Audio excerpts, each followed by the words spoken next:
Hey, what's up? I'm Josh from 91 Tech, and today we're going to be talking about the best iPhone or iPhones you can buy in November of 2017. If this is something you enjoy or find helpful, make sure to hit that like button, and maybe I'll do this again next month. But for now, which is the worthiest iPhone for your money? Let's get right into this. So we'll start by talking about the different tiers of iPhones for the price. Right now, top of the line is obviously the iPhone 10, but the orders for it are pretty delayed at the moment, so I wouldn't really recommend going for it at this time. And obviously it's super pricey, going for like $1,000 for the lowest model. But if you want the best of the best, the iPhone 10 might be the phone for you if you're willing to empty your wallet. Moving down the line, let's talk about the iPhone 8. This is also fairly top of the line, but looks pretty dated with those bezels. I'm just gonna go ahead and say you shouldn't buy this phone, as if you're willing to pay at least $700 for an iPhone 8, you may as well just go for the iPhone 10 that has that better display. But if you want the best camera and amazing speeds, but could care less about the screen,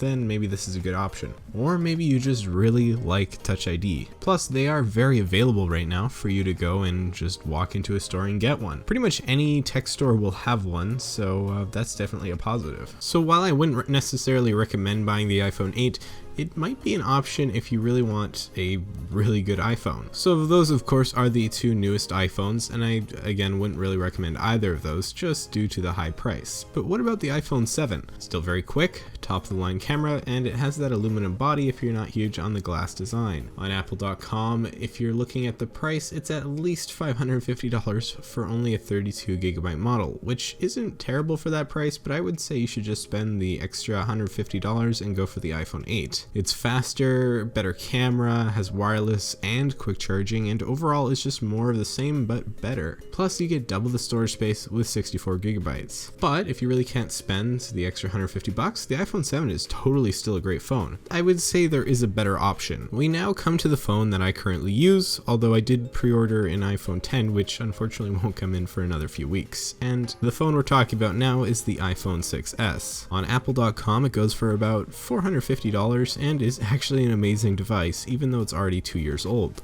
I would say you should look on Craigslist or eBay for a used iPhone 6s, as you'll be able to find one probably quite a bit cheaper. It will be pre-owned, but even so, the phone will still be really good, assuming you get from a reliable seller and everything seems to be working fine. If you don't want to deal with buying a used phone, then you could always just, buy it new as well. It's still a pretty good deal. It has a great camera, which even though is not as good as the iPhone 7, 8, or 10, it still has the same amount of megapixels, being 12, and you can totally get stunning shots with it. In my opinion, the iPhone 6s is the best phone right now for November, considering the prices I've seen, or at least it's almost the best phone. Also, the iPhone 6s does have a headphone jack, which is super convenient. It technically isn't water resistant, but it's much better than past iPhones, which is nice. When it came out, people were calling it secretly water resistant. I don't know how true that is. I haven't, dropped my phone in the toilet or anything, but from what I've seen, it is quite a bit better than, say, the iPhone 6. The other phone I'd encourage you to go for is the iPhone SE. This, of course, is essentially the iPhone 5s with upgraded internals, but it is easily the best performance per dollar on this list. On Apple.com it is $350, but you can find it very easily used for much cheaper. I'm talking like $200 on eBay.com or Craigslist, which is actually insane. It is the same A9 processor as the 6s and takes just as good shots with the rear camera. Front camera is a different story, but unless you really like taking good selfies, I wouldn't worry too much about that.